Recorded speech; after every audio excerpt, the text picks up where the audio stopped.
Bye weeks are here, and nailing your start sit decisions is more important than ever. We're going to walk through every single matchup on this week's slate, giving you all the film based takes and stats you need to crush your matchups and win your leagues. We'll be answering all of your questions at the end of each matchup, so get them in the comments below, and we'll answer every single one before we finish up here. We're going to kick it off, Tom, with the big battle of the AFC North. Is your Baltimore Ravens up against the Cincinnati Bengals? This feels like a must-win for both teams. Let's be honest. Where are you going to head to begin with? Yeah, I mean, if the Ravens lose this one, they lose the momentum that they built up from beating the Bills last week. I mean, beating the Cowboys doesn't seem as impressive now as it did at the time because it's pretty clear that their defense is awful. But the Ravens need to really carry the momentum. And I think when you look at all the different units within this game, the clear disadvantage is the Bengals defense, which is frankly just poor. They've been struggling on all sides of the ball there. And I think that's where the Ravens have to be looking to try and take advantage. The Ravens absolutely dominated the Bills on the ground. They had Derrick Henry running for 199 yards, try to get him to 200, 6 yards per carry so far this year he's averaging, and they dominated the Cowboys on the ground as well. Now, I don't think that they're going to be able to do that every single week, and there's definitely some stuff when you look at how the Bengals try to defend. It doesn't seem very conducive to this. They like to stack the box, which is fine, but Lamar's shown that he's happy enough to take shots downfield. I mean, he's happy enough to dink and dunk when needed. So there is part of me that thinks that this could be the game where the Ravens' passing attack gets back to not necessarily like incredible passing levels, but more neutral than we've seen over the last 2 weeks, where the biggest contributions for the pass catchers have made is through the blocking game, which they've all been excellent at.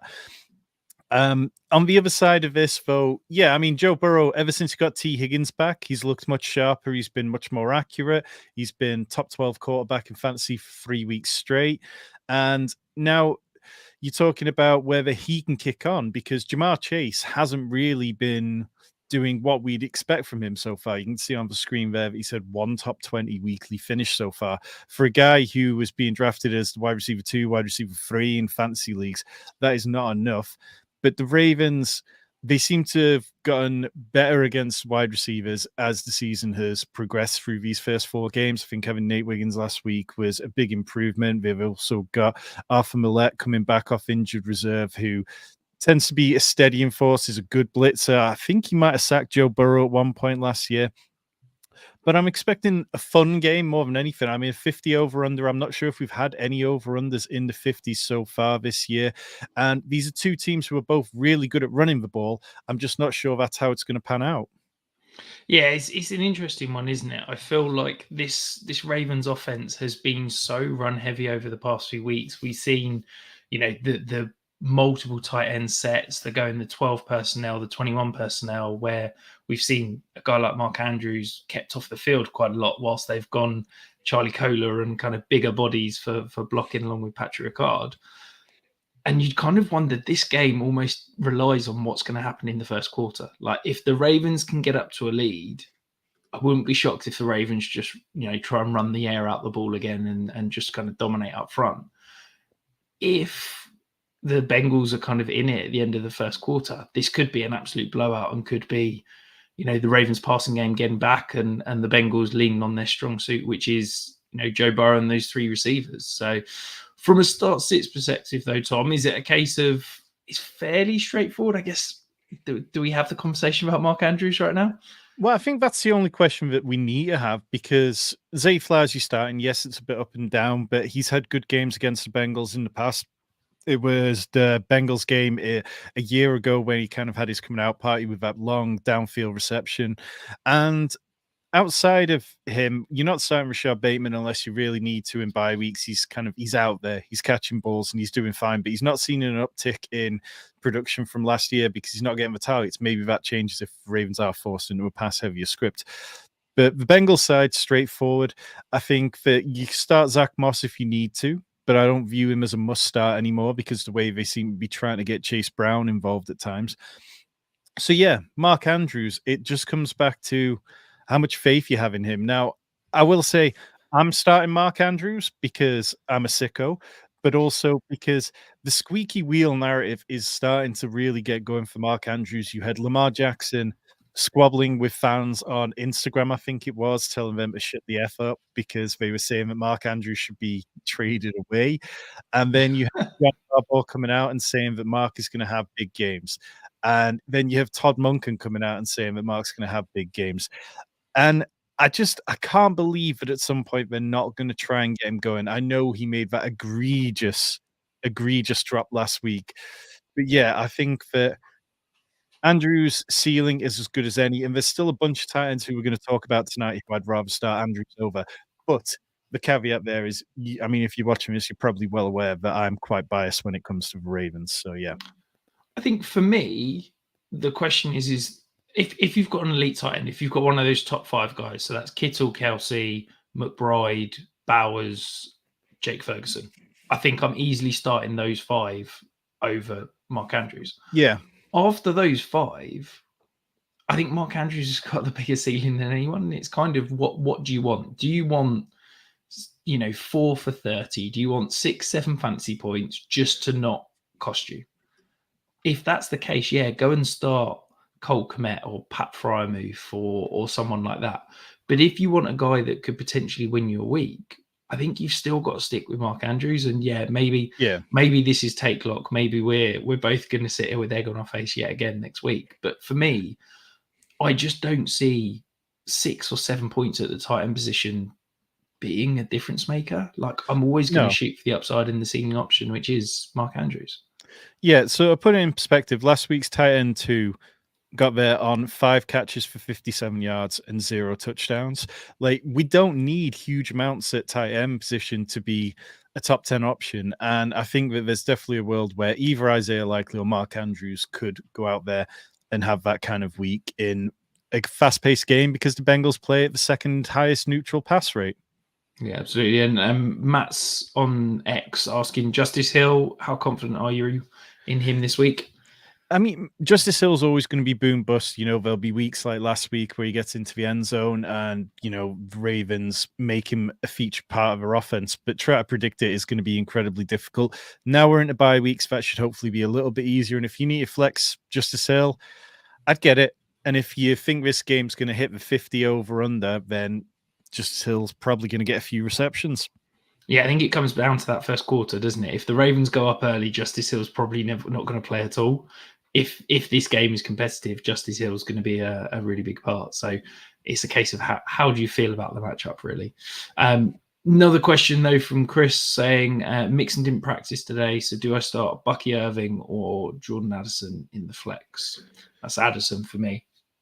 Yeah, I think I'd be good with Addison.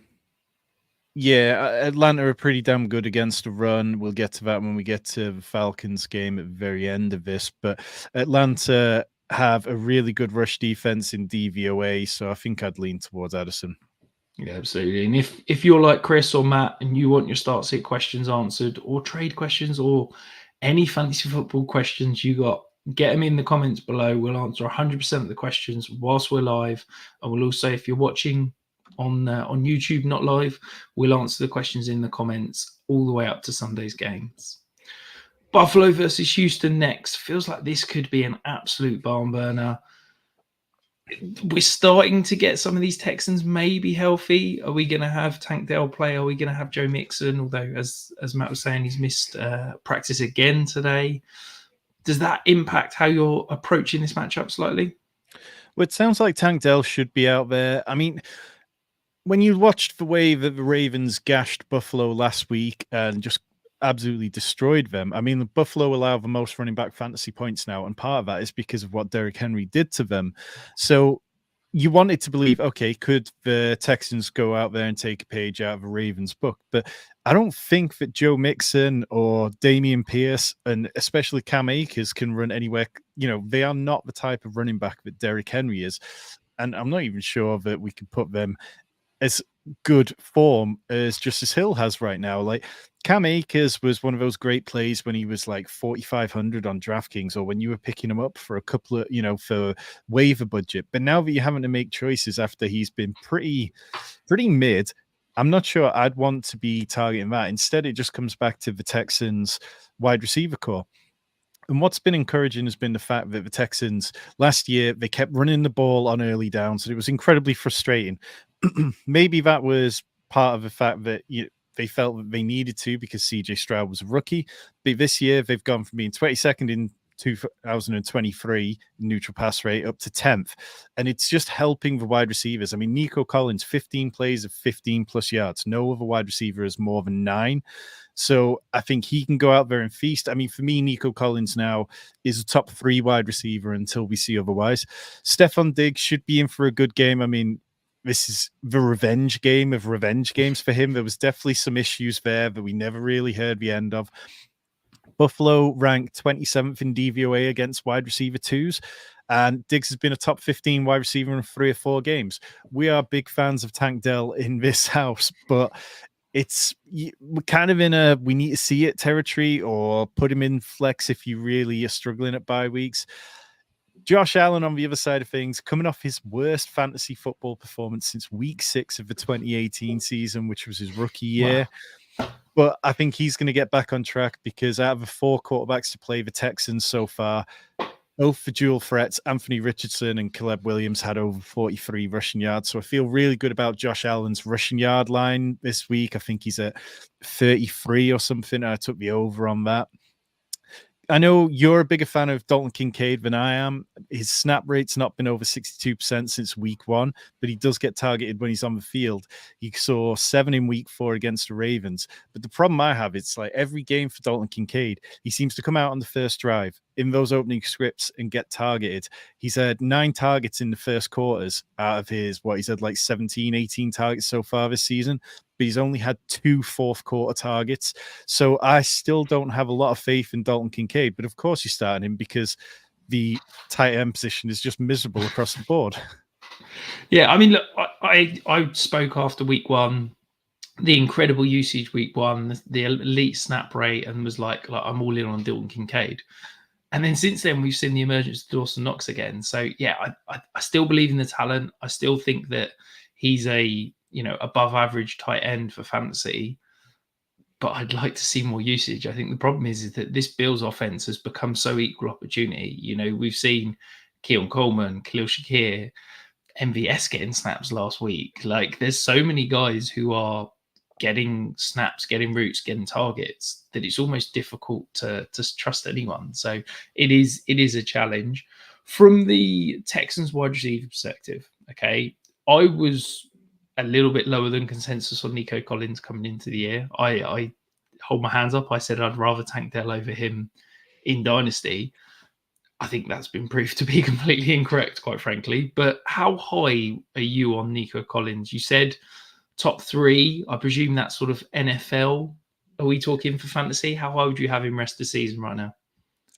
No, I'd go with fantasy. He is my wide receiver 1 this week in my rankings, and I'm completely fine with it. Look, I mean, it's a wider conversation. Justin Jefferson isn't seeing the volume needed to be there. Jamar Chase isn't performing at that level. CeeDee Lamb isn't performing at that level. And they're all guys who it'll only take a little uptick for them to go there. But yeah, I've got Nico Collins, wide receiver 1, CeeDee Lamb, wide receiver 2, Jamar Chase, Justin Jefferson, and then Malik Nabers if he plays wide receiver 5. Yeah. Happy days. From a start six perspective, it's all the obvious guys, and basically don't reach for any of the depth options in this game. Would you agree?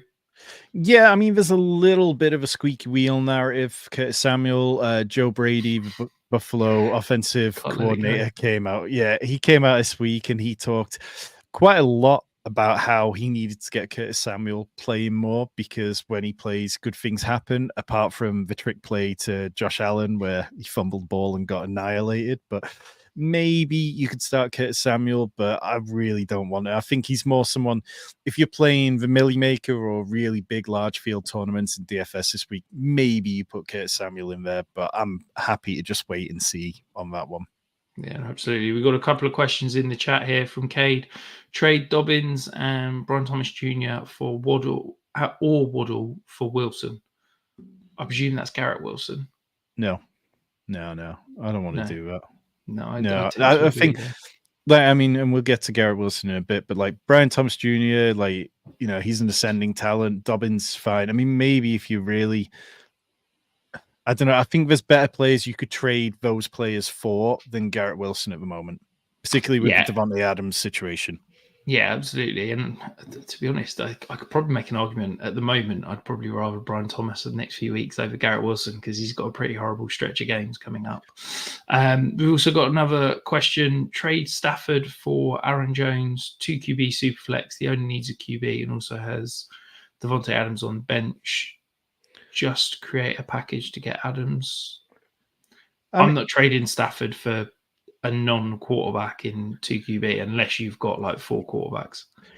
Yeah, I mean, unless you've got 4 quarterbacks, there's no way I'm trading one because the bye weeks are about to start making quarterback decisions really difficult. And yes, it's not been great with Matt Stafford, but he's been playing fine. He just needs better play from his receivers. Yeah, absolutely. And Puka and Cuppa, the comeback is on the horizon, isn't it? So hopefully he starts to turn things around. But if you are here, you've not hit the subscribe button. If you join us for the first time, welcome in. Hit that subscribe button. We do this every single week. I do a Dynasty show on a Tuesday. Tom sorts you out with DFS, and of course Tyler's jumping in with some underdog contests and start sits live on a Sunday. We're going to move across to the AFC South now, Tom. Indianapolis at Jacksonville. Is this just hugely dependent on who's going to be under center for the Colts, this matchup? Yeah, and as much as it pains me to say it, at least if Joe Flacco started, you'd be able to project and predict a little bit more of what's going to happen. Like we saw from Joe Flacco last week, he had a 61% completion rate. This wasn't insanely good from him, but he was also pushing the ball downfield. He had a 10.5 ADOT, which was the 6th highest last week. And you saw Michael Pittman have his best game of the season. You saw Josh Downs with 8 receptions, 82 yards and a touchdown. He was playing behind Alec Pierce in snaps, 43 to 51. But when Josh Downs was on the field, he dominated the slot snaps. I think he played 100% of the slot snaps when he was on the field last week, which is great. We know what his role is. If he can get to a point where he's playing in the 2 wide receiver sets as well, that'd be fantastic because I'm a big believer in Josh Downs' talent. It's been a slow start because of the ankle injury, but I really do think he can kick on. With Anthony Richardson, though, it just becomes this headache. Like, he only gets 3 designed runs per game, which when you compare to the likes of Lamar Jackson at 6.8, it's really hard to boost your fantasy value as much as you should be. And obviously we saw last week that he got injured. He went out, he came back in, and they called a designed run and then immediately got injured. So at a certain point, I feel like the Colts are already scared to run Anthony Richardson as much as we'd like, despite the fact that over the summer they said that not letting him run would be like saying Steph Curry don't shoot threes. So I'm in a bad place on Anthony Richardson. I'm not as bullish as I was coming into the year. If we get no Jonathan Taylor this week because of the injury he's dealing with, and it ends up being Trey Sermon, I'm not overly high on him. I think people will want to play him because he'll be incredibly cheap from waivers, from a DraftKings perspective. He's had 9 rush attempts so far in 2024 and managed 2.7 yards per carry. But on paper, this should be a really fun one because when you look at fantasy points allowed, the Jags allow the most quarterback fantasy points, the 7th most running back fantasy points, the 5th most wide receiver points. On the Colts side, they allow the 3rd most QB fantasy points, the 10th most wide receiver, the 3rd most tight end ones. And that's kind of what Trevor Lawrence needs because Trevor Lawrence has been awful. And I don't think that he's getting effective coaching to help him. When you look at the comments after the game last week, it feels very much like Doug Peterson is kind of like just expecting to be fired at this point. They're 31st in motion rate. We know that's the kind of thing which can help quarterbacks out when they're struggling. And it's just a mess. Like the whole Travis Etienne situation where he took the first snap on the first drive and then he sat out for the vast majority of the first quarter. He's only rushed for 70 plus yards in one of his last 13 games. Meanwhile, Tank Bigsby has reached that mark in both games that he's played over 25% snaps. That was John Daigle of ETR putting that one out on Twitter. And in terms of Lawrence and the passing game, Lawrence, his average depth of target right now is 10.3. That's nearly 2 yards higher than his previous career high. So he is trying to push the ball downfield. You know, you've got Brian Thomas Jr., whose first read targets are increasing week on week, and he's trusting Brian Thomas more and more. Gabe Davis hasn't worked out, but for me, it just comes back to Christian Kirk. I think he's being underappreciated. He's wide receiver 14 in week 4, wide receiver 23 in week 3. And I think that when he's on the field, things just move better, things work better, and Trevor Lawrence seems to be more comfortable. Yeah, I mean, I'll be honest, I'll let you behind the curtain. Tom and I had a little bit of a chat before we came live about Christian Kirk. I'm not so bullish on him. I just feel like this offense, they're wanting to go a different path. And I feel like Christian Kirk is slightly getting phased out of this offense.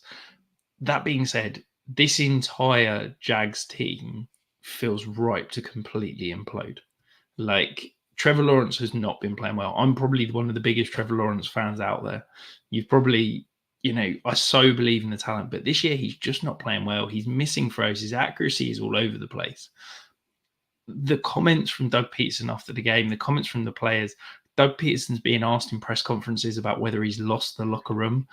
We're 4 weeks into the season. Like, this is absolutely wild. This is first coach fired all over it. I feel like if the Jags come out and have a bad week this week against the division rival, it could well be Doug Peterson's neck on the chopping block. And it could be, start to make some moves, whether it's Christian Kirk gets traded or, they start to move some pieces around. Well, the thing for the Jags as well is that they're coming over to London after this game, and they play 2 games in London back to back. I don't think there's any way that Shad Khan wants to go through those games. Come out of those with losses? Like, if they lose this week and they're 0-5, coming to London 0-5 is going to be embarrassing enough as it is. Lose those 2, and there's no way that Doug Peterson's on the same plane as them home. Yeah, 100%. It feels ripe for a change, that is for sure. We've got a couple of questions before we move on, Tom. Start 2 wide receivers, Evans, JSN, Jennings, London.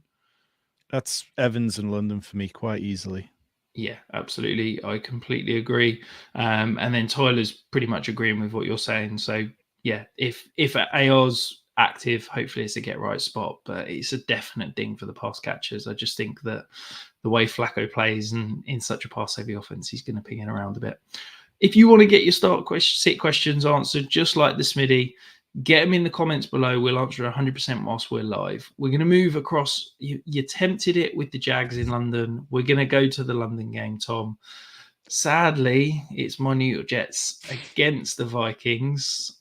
After last Sunday, this feels like this could be an absolute trouncing and a nice cakewalk for the Minnesota Vikings. Yeah, my co-host over on Fantasy Pros, Joe Pisapia, who we do the Start Sit weekly show with right before lock, he is devastated that this game isn't taking place in New York and the Jets fans don't get to see the revenge of Sam Darnold, because, I mean, it's just kind of hard to imagine that the Vikings don't go out there and put on a really good show. Now, what they're doing is putting out all these intelligent blitzes and all these incredibly confusing packages. If there's one quarterback who should have mental capacity to be able to deal with that, if Aaron Rodgers has still got it, then maybe it's Aaron Rodgers. But yeah, Sam Darnold, 2nd in yards per attempt. Minnesota are 6th in pass DVOA. They're averaging 233 passing yards per game. They're 1st in both run and pass defense DVOA. So the Vikings have just been a complete surprise package across the board. I thought their defense would be bad. I didn't think Sam Darnold would be this good, even though I thought this system would help him be a better quarterback than he's possibly been previously. And the Jets defense, it just doesn't seem to have gotten going to its high standards. And we know defensive play doesn't always carry over year to year, but they allowed top 12 wide receiver games to both Calvin Ridley and Deebo Samuel. In terms of Aaron Jones, his workload has increased from 9 rush attempts in week 2 to 19 in week 3 and then 22 last week. He's been over 90 rushing yards in 3 of the 4 games. Bad news for me and Tyler, who had plenty of Ty Chandler bags. But yeah, I think the only disappointment is just that they haven't been pushed in games yet. So as you can see on screen, Justin Jefferson is 29th in wide receiver targets per game at 7.3. I'd still have no qualms about starting him, obviously.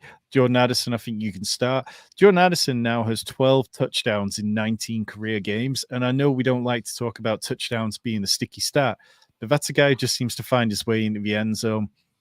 On the Jets side of things, it's going to be interesting to see how Aaron Rodgers plays because he took 14 QB hits, 5 sacks against the Broncos. Breece Hall hasn't topped the 65% opportunity share since week 1. Braylon Allen is out carrying Breece Hall 4.8 yards to 3.1. And it just feels like Breece Hall right now is in a bit of a funk. He doesn't look as fast as he should be. And Garrett Wilson's also in a bit of a funk. He's not finished higher than wide receiver 29. Do you have any faith in Garrett Wilson or Breece Hall to bounce back here? Absolutely. I think that this is the kind of defense that, because of the different amoeba looks they give and because of the multiple safety looks and the blitz heavy scheme, you almost trust someone like Aaron Rodgers to be able to read, adjust pre-snap and be able to know where to go with the ball. There's also an argument that he probably needs to get the ball out of his hand quickly, which to me leads to a heavy Breece Hall week. And I think that given some of the comments last week and a lot of the beat reporters were quite harsh, shall we say, on Nathaniel Hackett not having Braylon Allen in on the kind of goal line opportunities when Breece Hall was in, I think that's going to sting a little bit. I think they're going to have a real focus on getting Breece Hall the ball. And some of the comments from Garrett Wilson in the week are a little bit weird, talking about his route tree being more simple than it's been the last few years and not getting force-fed the ball and stuff like that. And it's going to go one or two ways, isn't it? It's either going to be that squeaky wheel narrative where he's going to get force-fed the ball, or this could get ugly quite quickly. And, being a Jets fan for the last 25 years, we know it's probably going to get ugly very quickly. On the Viking side of things, I think there's an interesting note about Justin Jefferson. I've seen a few people talking about the Jets outside corners. Obviously, we know Sauce Gardner, DJ Reed are fantastic. The interesting thing with how Justin Jefferson's been used is that they're almost scheming up 2 or 3 like real deep shots a game off match protects, play action. Let's get Justin Jefferson deep. That's where the Jets really struggle. Their safety play is awful, and you can definitely get behind Sauce Gardner and DJ Reed. We saw Calvin Ridley do it earlier in the season, and I'm a little bit interested if we couldn't see, maybe Justin Jefferson's not going to have a 7, 8, 9 target game, but he could absolutely have a 4 for 102 touchdowns or something like that. Like it's not going to be a high volume game, but it could be a great fantasy day just because he gets behind the defense 2 or 3 times. We're going to move on to some questions, though. So, Armando, I got an offer of Bowers for Olave. I have Lamb, Godwin, Olave, Higgins, and Deontay Johnson. Cole Kmet as my tight end. Should I counter with Johnson or Higgins for Bowers? He has Kelsey start and it's 0-4. Yeah, I mean, if you can counter and get a deal done for one of those lesser wide receivers, but I'd be fine giving up Olave for that because I think what you've got between Lamb, Godwin, Higgins, and Deontay Johnson is fine, and it shows up your tight end position. Yeah, absolutely. I think it's if you can get a top 5 tight end, like let's be honest, if we were redrafting today, Bowers is probably going in a similar range to Chris Olave right now. So I think it's a decent move to make. Next question we got, considering the running back injuries as of late, as a Connor owner, do I trade for Benson? Is he the clear cuff or is it Amari DiMercado asking for Sutton for Benson? And thoughts on handcuffs in general? I mean, I'm kind of all right with Sutton for Benson simply because I'm not particularly wanting to roster or play Cortland Sutton at any point. And I think it's kind of a case-by-case basis. Like, if your league is difficult to acquire running backs, if your league there's not much value out there, if there's a lot of people who just aren't going to give up those kind of handcuff running backs, then fine. Typically, I would rather have access to 2 backfields from it, rather than having, say, Benson, if you could end up with Ray Davis, and then if something happens to James Cook, you've got Connor and Ray Davis as 2 RB1s. But yeah, I mean, on a case-by-case basis, I'd be fine with that on principle. Yeah, I mean, I'm not a big handcuff guy. I'd rather have, as you said, access to 2 backfields. I think that in most scenarios, when a player gets injured, it's normally a committee and it's normally pretty ugly. And I think in Arizona, it would probably be pretty ugly between DiMercado and Benson. So you could trade for Benson, Connor gets injured, and then you've spent to acquire basically like a low end flex option. For me, I'm a little bit more of a Cortland Sutton guy than Tom, always kind of have been. The usage that Cortland Sutton getting, he's like top 6, top 7 in terms of overall target volume and expected points and stuff. Like, it's absolutely wild. If Bo Nix starts to put it together down the stretch, he could be in for a decent season. So yeah, I personally wouldn't do that trade. I'd rather just roll with Sutton and go and attack another running back off another team or something. We're going to move across though to Carolina at Chicago. Look, last week we felt so smug about DeAndre Swift through 3 weeks. We got a lot of heat in the offseason for both being incredibly low on DeAndre Swift. Are we counting last week as just a blip against a horrendous run defense? Or do we think this is DeAndre Swift showing what he could do down the stretch? I don't think it even matters what we think at this point, because if last week's run defense, the Rams, was terrible, well, guess what? This week against the Panthers, they're also terrible. The Panthers allow the second most fantasy points to running backs. They rank 27th in DVOA against running backs as receivers. 18 of the 19 running back targets in games against the Panthers have been caught. The only team that's failed to have a top 6 running back against the Panthers was the Raiders, and that was Alexander Mattison, who was split in time and still finished as RB18. Swift coming off a season high 23 touches, 165 yards, about 4 times as many yards as he's had in any other game this year. I don't have much faith in him, but I'll play him in DFS this week because I'm an idiot, because I think there's a lot of people who will be wary of him, and because I think that the Bears need DeAndre Swift to keep this going, because they're 32nd in big plays with only 12 in total. They've really struggled to get the passing game going. DJ Moore, his catchable target rate is 51st out of 59 receivers who've run 100 routes. He's averaging 49 yards per game and 0.25 touchdowns. I'm sure he would like to have a big game against the team who traded him away in order to get the picks that they could draft Bryce Young. So if you need to start DJ Moore, I'm completely fine with that. I'm probably not wanting to start Keenan Allen or Rome Odunze, particularly because it's just been really difficult. Cole Kmet, look, I mean, I know we disagree on Cole Kmet quite a lot, but we're looking at a tight end who, this is Cole Kmet experience. Tight end 17, then he was tight end 2, then he was tight end 19. You go back through Cole Kmet's game logs over the years. This is what Cole Kmet does when he hits those big weeks. Then he falls back to being woeful. The Bears, they are a run funnel. They are going to invite the run because they're 4th best in pass DVOA against the pass. But when it comes to the run, they rank 29th. So I think that this is a Chuba Hubbard week. I think that we can feel pretty good about him for maybe 2 or 3 more weeks before Jonathan Brooks gets off the injury report. And then Deontay Johnson, fine. Xavier Legette now seems to be firmly playing in 2 wide receiver sets after being held to 3 wide receiver sets when Adam Thielen was healthy. He caught 6 of 10 targets for 66 yards and a touchdown. But in general, it's just going to be bumpy with the Panthers because they're not going to be a great offense. I mean, they're 7th in EPA per play since Andy Dalton took over, and their defense is 7th worst in EPA per play. So on paper, you should see plenty of shootouts. I'm just not sure that Andy Dalton's going to stay hot. No, I think for me, the most interesting thing on this offense is, one, Deontay Johnson. You can see on the screen there, his goal line usage is absolutely wild. He leads the league for 6 targets inside the 10-yard line, and he's caught 1 of them. Like, there is some massive touchdown regression coming for Deontay Johnson. And yeah, if you can get in on him, given the volumes he's seeing, given those type of looks and the way that Andy Dalton is basically looking at him 1st, 2nd, and 3rd, I think it could be a big one. But for me, I'm most excited about Chuba Hubbard. He's my start of the week. You mentioned there, the Bears, they've got this great secondary. They're forcing teams to run the ball. And I think Chuba Hubbard averaging 25 points a game with Andy Dalton under center, like absolutely phenomenal production for, easily startable. And to think you could probably have him as your running back 3, running back 4 if you drafted it that way at the start of the year. So yeah, really love Chuba Hubbard and absolutely smashing him this week. Xavier Legette, Tom. Now, we saw him, as you said, start to get in on 2 wide receiver sets. He's starting to kind of get the volume. Do you need to see it another week before you can trust him?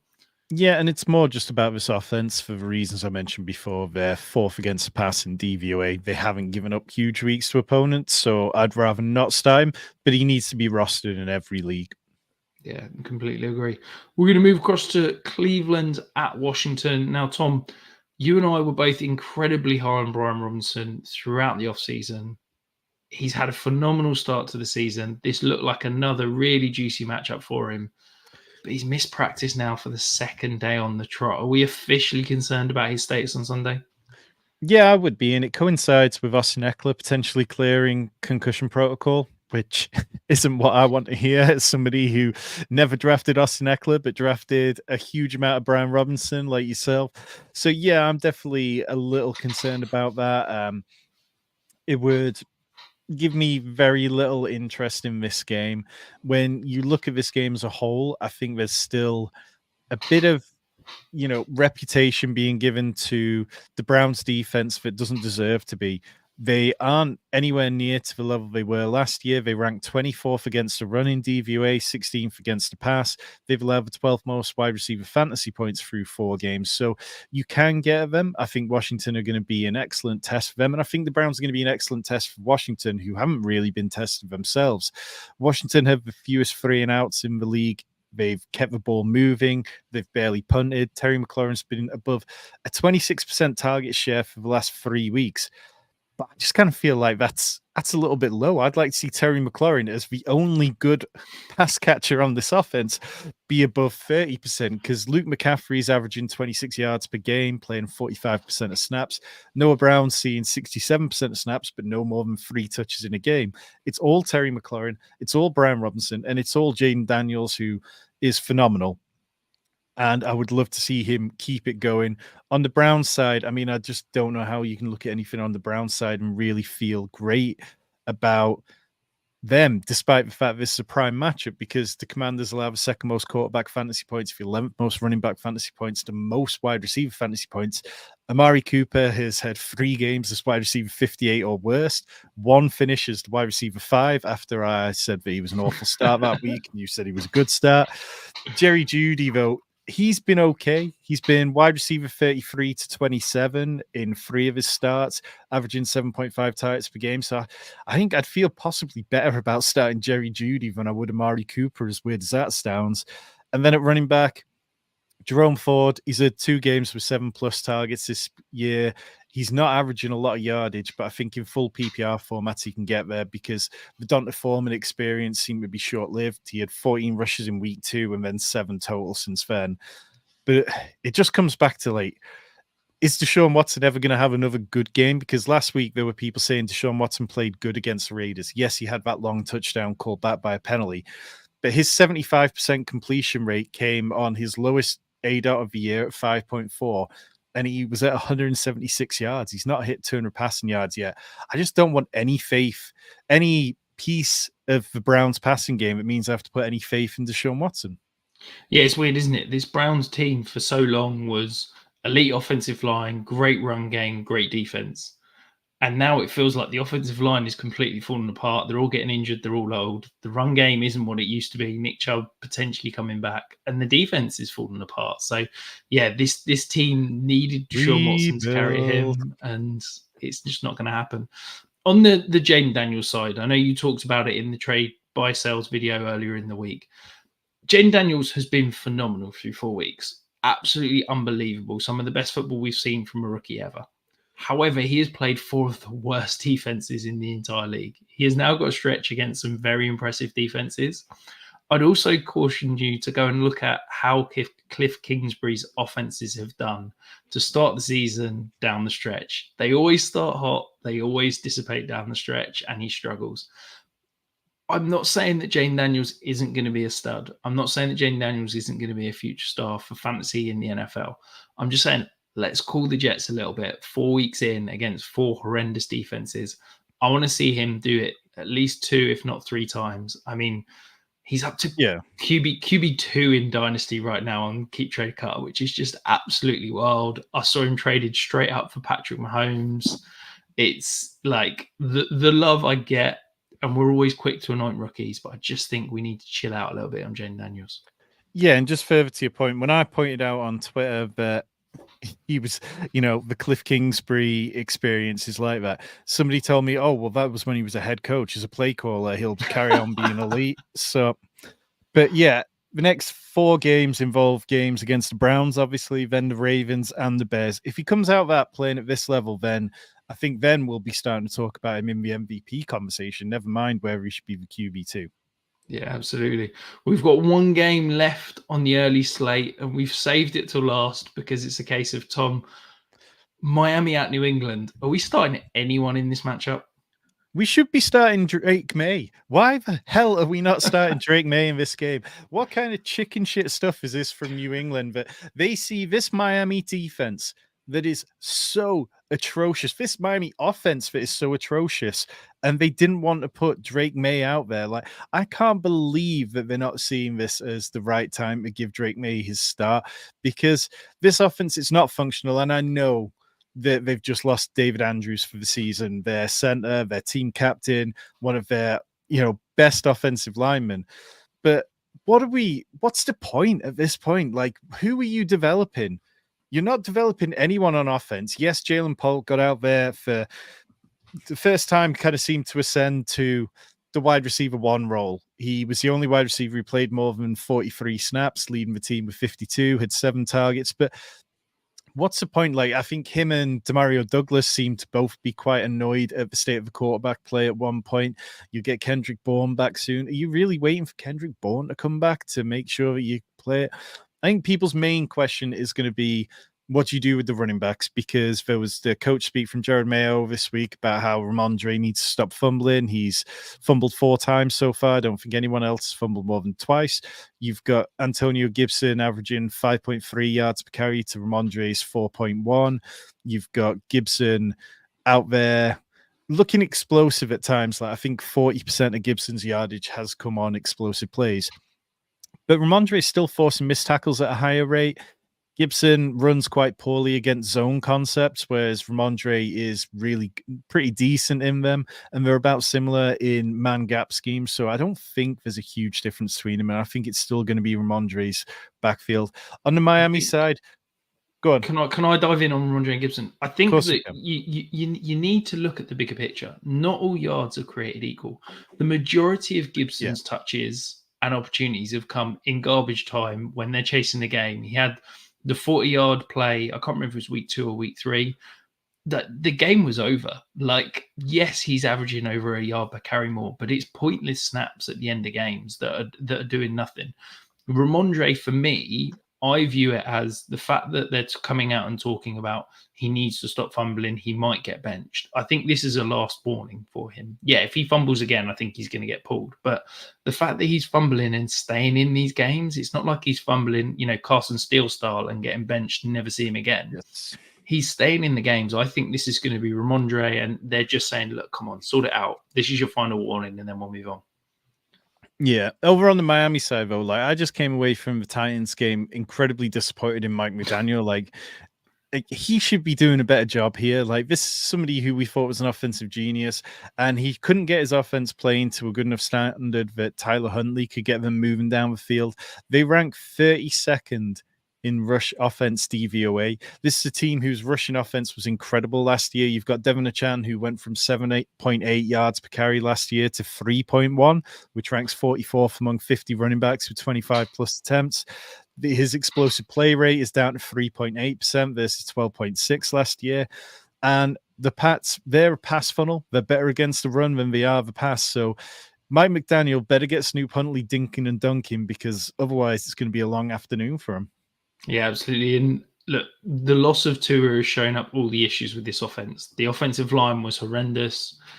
And sadly, like, without Tua under center, it's now just meaning that the entire offense can't function. But we got a couple of start-sit questions before we move into the late games. Send Khalil Shakir for Travis Etienne.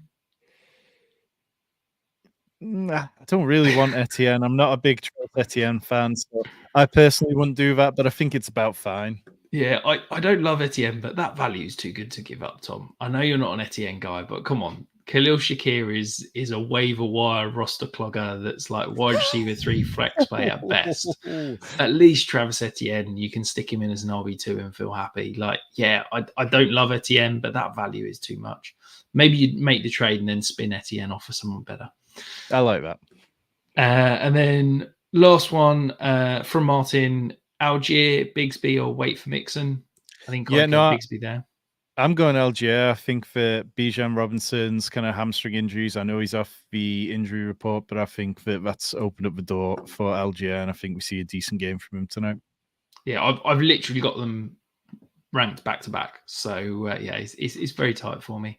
And Marge just pointed that out. Of course, yeah, I'm pleased that the Dolphins are struggling. I'm not going to lie. Moving on to the late games, Arizona at San Francisco, another juicy 50-point over under. Let's just get everybody fired in this offense. Are we going to see a Kyler bounce back week? It'd be nice, and I was kind of quite alarmed. I can't remember who tweeted out this stat, but it was Josh Norris of Underdog Fantasy pointed out the huge discrepancy on the early scripts for Kyler. So those first few plays of the game, every week, Kyler is 22 of 27 on opening scripts of games, 290 yards and 5 touchdowns. All of the dropbacks, 56 of 88 and 1 touchdown. That is a huge discrepancy, and it's not quite the rhythm that we hoped. Like, this is probably the first week where I'm not desperate to play Kyler. I've played him a lot in DFS so far, and it hasn't worked out well for me the last couple of weeks. The Cardinals, they just shit the bed against the Commanders. Like, they ranked dead last in pass rate over expected against the Commanders, who we know are terrible against the pass. It's perplexing why they would take that approach, and I think I'm much more interested in the Niners side of this because the Commanders allow the 4th most quarterback fantasy points, 5th most running back fantasy points. They rank 29th in pass defense DVOA. San Francisco, they rank 2nd in big plays. They are 1st in passing DVOA because there's no CMC out there.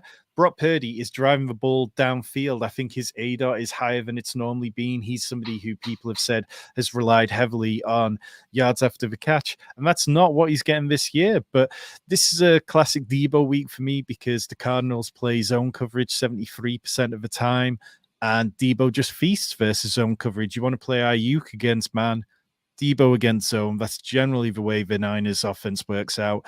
Kittle, he's been a top 4 tight end in his last 2 games. Jordan Mason, we know he's going to see huge volume. So it feels like this is going to be a very fun one, but quite cut and dry at the same time. Yeah, and I think on the Brock Purdy point, look, we talked last year, he was in the MVP discussion, and it was like, this offense is so good, we got to talk about Brock Purdy. To me, 3-4 weeks, he's playing some of the best ball of any quarterback in the league right now. He's absolutely balling out without Christian McCaffrey, without Brandon, with Debo missing weeks, with Juwan Jennings as his wide receiver 1. Like, the guy is playing phenomenal football. Yeah, the fantasy production hasn't been there, but I think you've got to buy in because the guys are getting healthy. Brandon Ayuk's starting to, get back into the swing of things. I think that Brock Purdy could be a league winner down the stretch if he keeps this up. If you want your start sit questions, we're going to dive into a couple now. Get them in the comments below. We will answer 100% as we are live and 100% afterwards as well. Tom, Gabriel wants to know, start 2, half PPR, Kareem Hunt, Jerome Ford, Bucky Irvin, Trey Sermon. I'd go Jerome Ford and Bucky Irving. Yeah, I'm just looking through. Yeah, no, I'd agreed. I do like Kareem Hunt a bit this week, but yeah, I would agree with those two. We're going to move on to the battle of student versus master. We got LaFleur versus McVay. Another good over under, Tom, at 48. It feels like this week could be some decent points, maybe finally. Where do you want to start with this matchup? So, each week I put together a matchup sheet for our Discord users, and if you want to get in there, just hit the join button down below. Loads of resources like Rich's Dynasty content, my DFS content. But I put together one sheet that basically looks to show how many fantasy points, where teams rank in DVOA, and where the weaknesses are, where the strengths are. And this game, when it came to fantasy points, it was just a sea of green. So I'm really expecting big things here. And to help it all, you've got the Rams, who are third in neutral pass rate. They've been pass heavy in the red zone, 12.5% in the red zone this year versus -5% last year in 2023. And it just feels like they are slowly working things out with this current set of wide receivers. Jordan Whittington went from being a bit part player in week 3 to in week 4, led all Rams wide receivers in routes. He had 6 catches through 3 quarters. All of the Rams wide receivers had 10. He led the team in routes. The team talked over the summer about how he would be the backup to Nakua and Kupp in case anything went wrong. And that's what we've seen. He's grown into that role. Tyler Johnson, who flashed when, week 1 was it? Week 2, has had a reduction in his work. So for me, it's Whittington, it's Tutu, it's Demarcus Robinson, and obviously Kyren. RB2, RB9 the last 2 weeks, 6 touchdowns, 4 games, averaging 21.5 touches per game. The Packers, though, they are a pretty decent defense. They are 9th in run defense DVOA, so maybe it's not a huge blow-up spot for Kyren, but I'd still start him because of that volume. Outside of them, I don't want Colby Parkinson. He's a one top 15 tight end finish. He had 7 targets in week 4, and it just doesn't turn into anything. On the Packers side, though, you want to talk about a tight end. It is Tucker Kraft season. Luke Musgrave hasn't practiced for 2 straight days.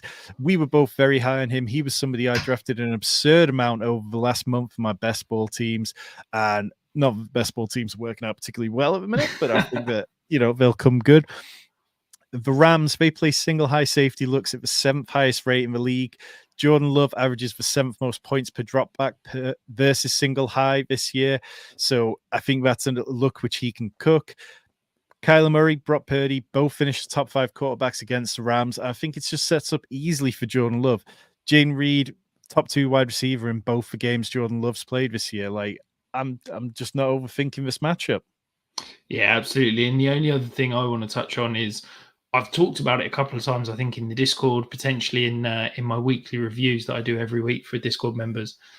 If anything happens to Christian Watson or Dontayvion Wicks, because they were splitting snaps, the other would be a superstar. And we're going to see it. Christian Watson's now out for at least 4 weeks. Dontayvion Wicks is going to become an every snap player. And I think that that Jayden Reed is an absolute star, but Dontayvion Wicks could be phenomenal for fantasy over the next few weeks. If you can go and buy him on the cheap before he blows up, I think would be a good one. Whilst we're on this matchup, sorry, go on. Just how high do you have Jayden Reed ranked this week? Jayden Reed, let's see. Pretty high. He's my wide receiver 7 this week. That's exactly where I've got him. Yeah, I think he's a must start wherever you got him. Whilst we're on this matchup, though, interesting quarterback scoring. So 1 point per 10 yards passing. Would you consider Love over Lamar? I mean, is there any kind of are you getting the same rushing yardage that you normally would? Because I'm presuming you would, yeah. Yeah, I mean, what you're talking, 1 point per 10 yards, you'd get in an extra.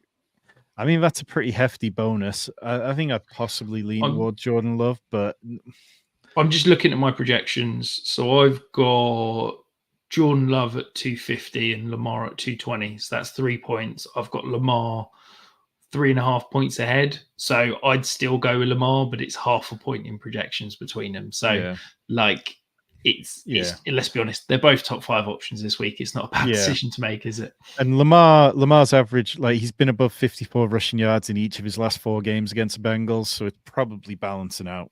Yeah, absolutely. Right, 0.5 PPR, got to pick 3. Godwin, Pittman, Cooper, Addison, Shakir, Waddle, or Wicks.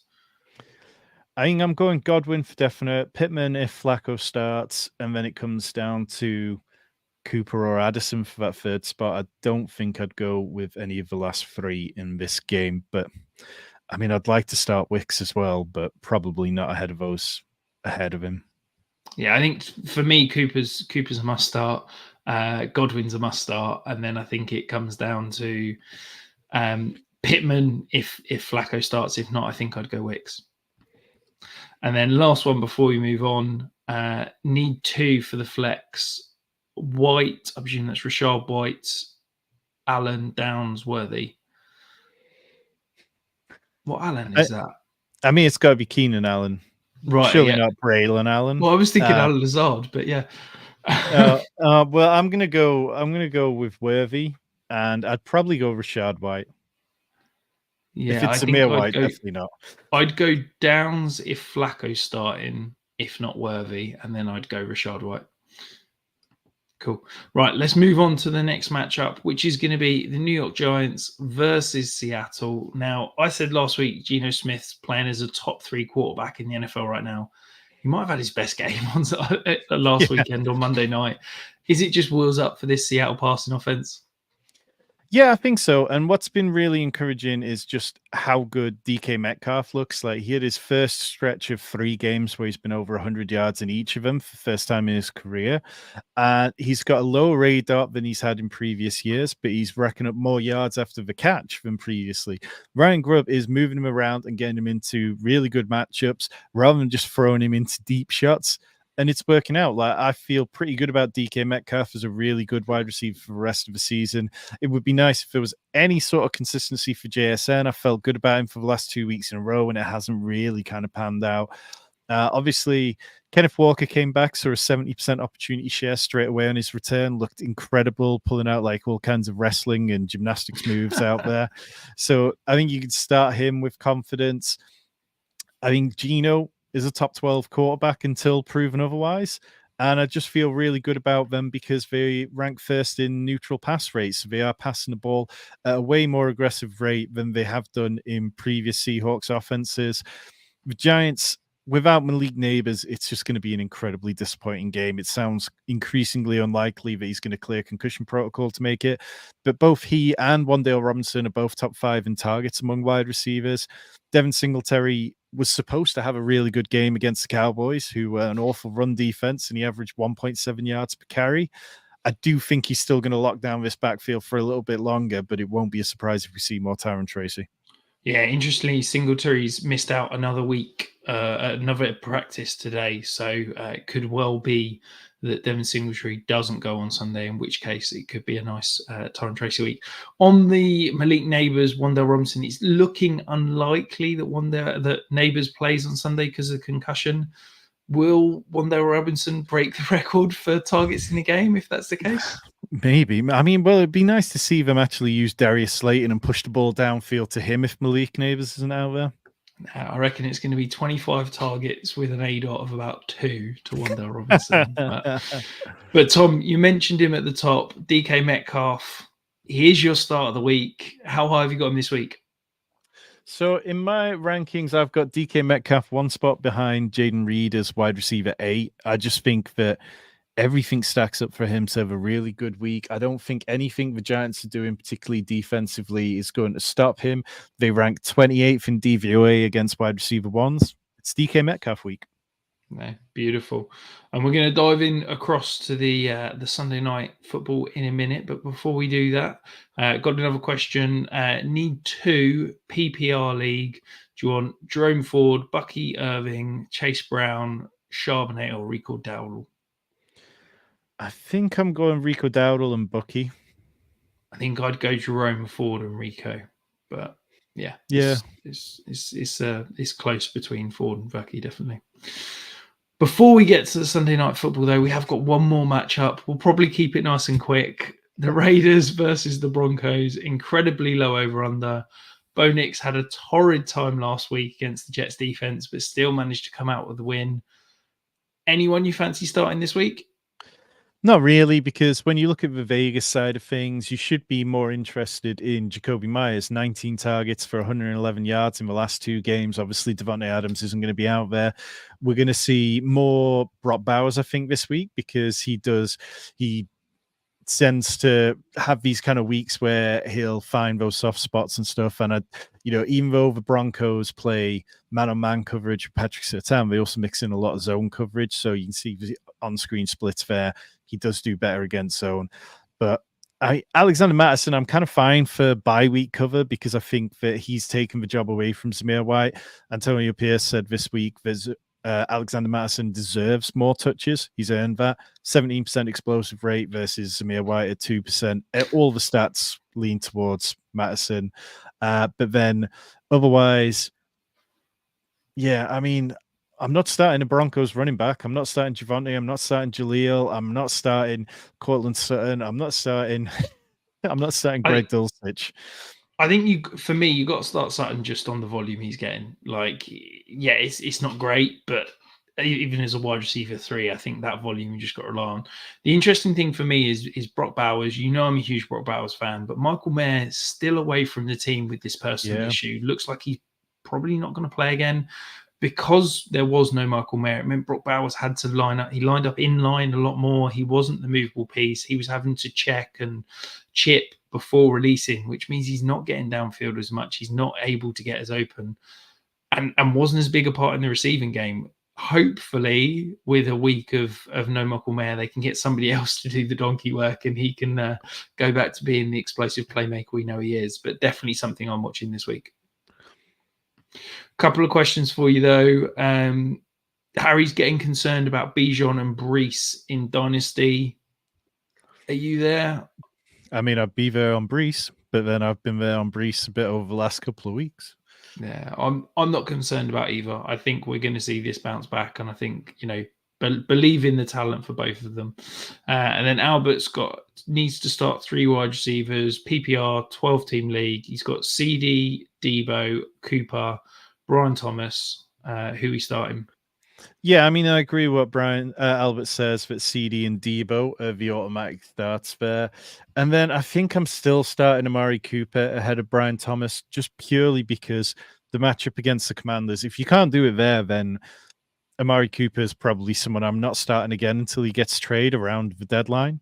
But yeah, I've got Cooper, Debo, and CD all as top 12 options for me this week. So yeah, wheels up there for your team. It's looking good. Sunday night football though, Dallas versus the Pittsburgh Steelers. Can we see CD Lamb get right, or are we just going to continue to kind of tease and not deliver? We kind of need to, but it's worth remembering that CD Lamb, he started last season slowly. I think he was like wide receiver 26 weeks 1 to 7, and then he was wide receiver 1 from week 9 after the bye. The rest of the way, scoring like 5 more PPR points on average than any other wide receiver. So even if it feels bad, I wouldn't be trading CD Lamb away. We know Brandon Cooks is going to miss out for at least this week, and I think that's just going to concentrate even more volume to CD Lamb. Jake Ferguson seems to be the only other reliable piece of this offense right now. Tight end 3, tight end 6 last 2 games, despite the fact he's had no touchdowns, which is quite encouraging. Like, I like to see my tight ends putting up top 6 weeks without needing touchdowns.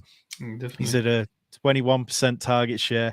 Jalen Tolbert, we kind of hoped he might be able to kick on and finally develop, but it's start throw territory. He's averaging 4.75 targets per game, 40 receiving yards. Like, some weeks he's good, some weeks he's just not there at all.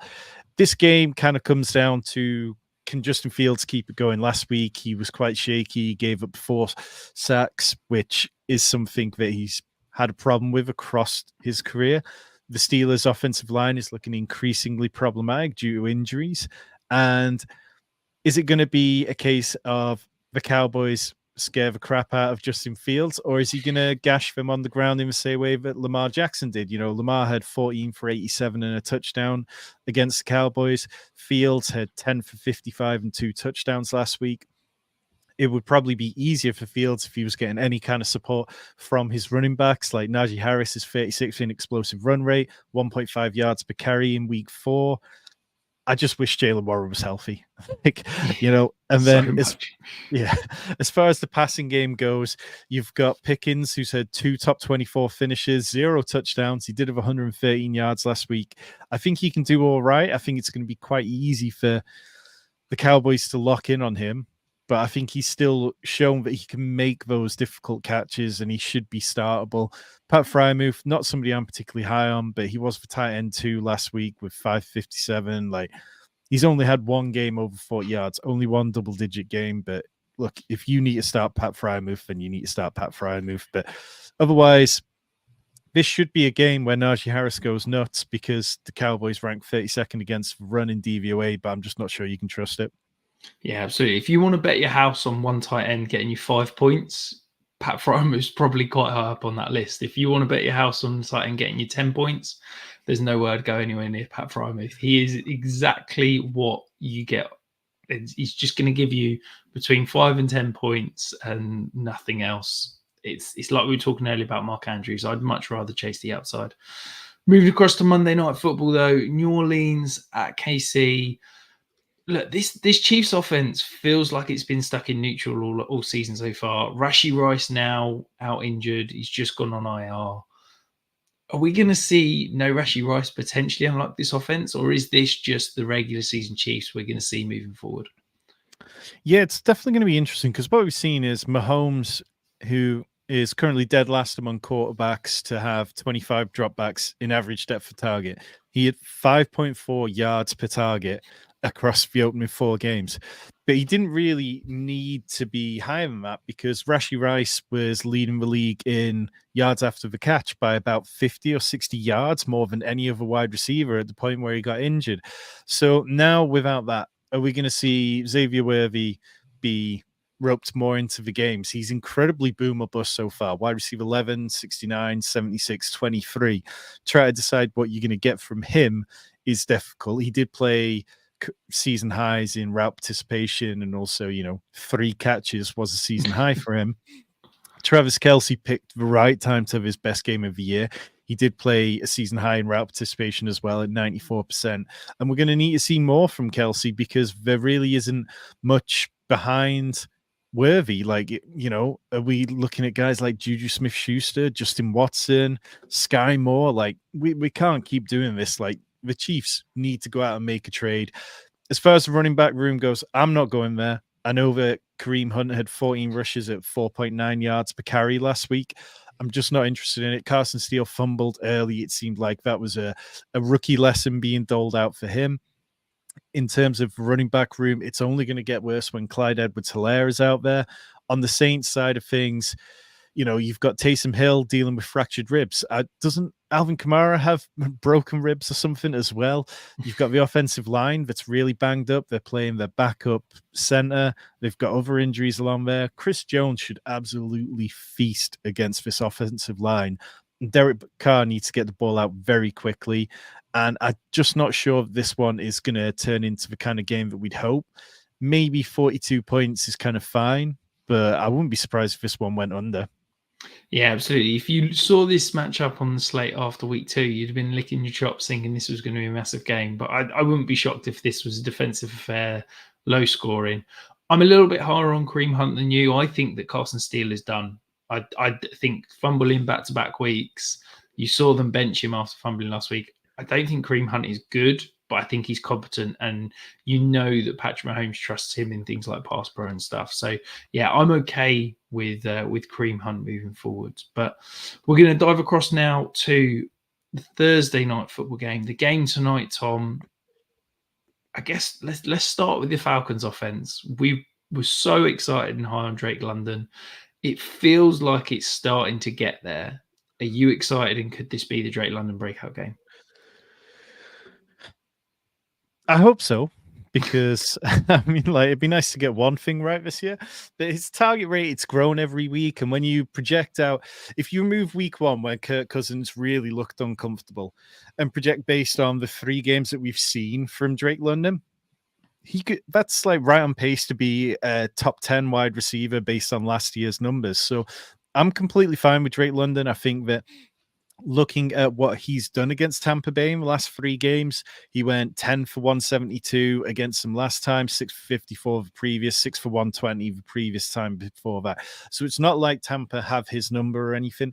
And now you'd like to think that he's got better quarterback play. He's already scored as many touchdowns this year as he did all of last year. He's seeing more red zone looks. He's being used in more creative ways, which is more than we can say for Kyle Pitts, who now has more than 3 receptions in 2 of his last 15 games. I can't start Kyle Pitts unless I really have to. I know we got a question in our Discord earlier asking us Cade Otton or Kyle Pitts, and neither of us wanted to start Cade Otton because Cade Otton just, he's a cardio king. But that's where we're kind of at. Like, Kyle Pitts is going to be hitting the waiver wires soon unless he does something. I think you can start Bijan, and I think if you need to start Tyler Algier, I'd be tempted to. I'm looking at one of my high stakes leagues, and I'm considering starting Algier because of waiver bye weeks have fallen. He has a higher first down rate, more yards per carry, more yards after contact per carry, a higher avoided tackle rate, and more carries of 10 or more yards than Bijan Robinson does. And then Darnell Mooney, I like as well. He leads Falcons in receiving yards at 225, 21 targets in the last 3 games. Tampa, this isn't the defense of old. They are not that stout. They've allowed the 6th most QB fantasy points, 10th most running back fantasy points, 17th in DVOA against the run. So, yeah, I think that we're going to see plenty of points in this one. I would look at the over in it. And on the Bucs side, obviously you're starting Godwin. Obviously you're starting Mike Evans, despite the fact that he's at 1.7 yards per route run, which is dramatically down from 2.6 in 2023. And it kind of comes back to the question of how much of the role does Bucky Irving steal away from Rachaad White? Because we're seeing it. Rachaad White had his lowest snap share since 2022 last week. And Bucky, every stat, I mean, I could throw a bunch of stats at you. Bucky is better than Rachaad White in anything that involves handling the ball on the ground. The only thing he doesn't do as well as Rachaad White is catch the ball, but they're still willing to throw the ball to him.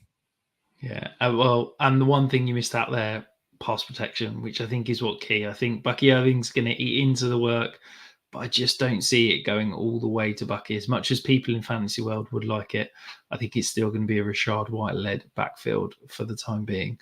Before we duck out, though, we've got a couple of questions we can just squeeze in before we finish up the show, Tom.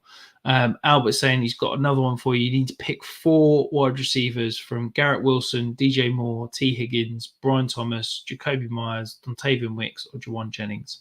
For me, I've got this so you can have a think and work out who you'd go for.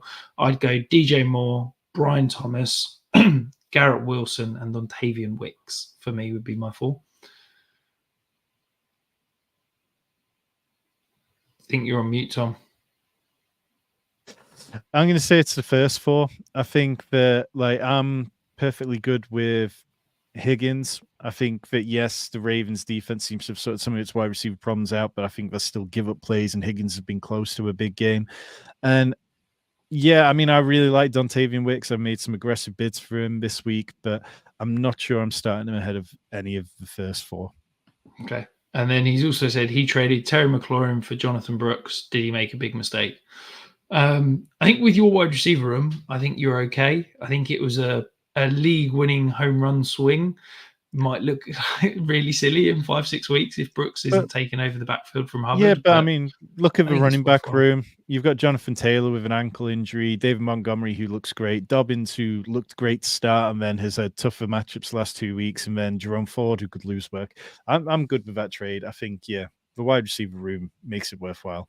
Yeah, absolutely. I think anytime you can take a swing on a running back like that without really affecting your starting lineup, given your wide receiver room, it makes sense. Well, that's it for this week. Remember, if you want your questions answered, you can still leave them in the comments. Tom and I will be responding to every single comment all the way up to the start sit decisions on Sunday. Hit the like button, hit the subscribe button, because you've made it an hour and a quarter into the show. You want to be back next week. Tom will be back over the coming days. He's got the DFS show. He's got the members only DFS show, which if you want a part of, you can hit the join button down below. And of course, Tyler will be here on Sunday answering your last minute start sit questions as well.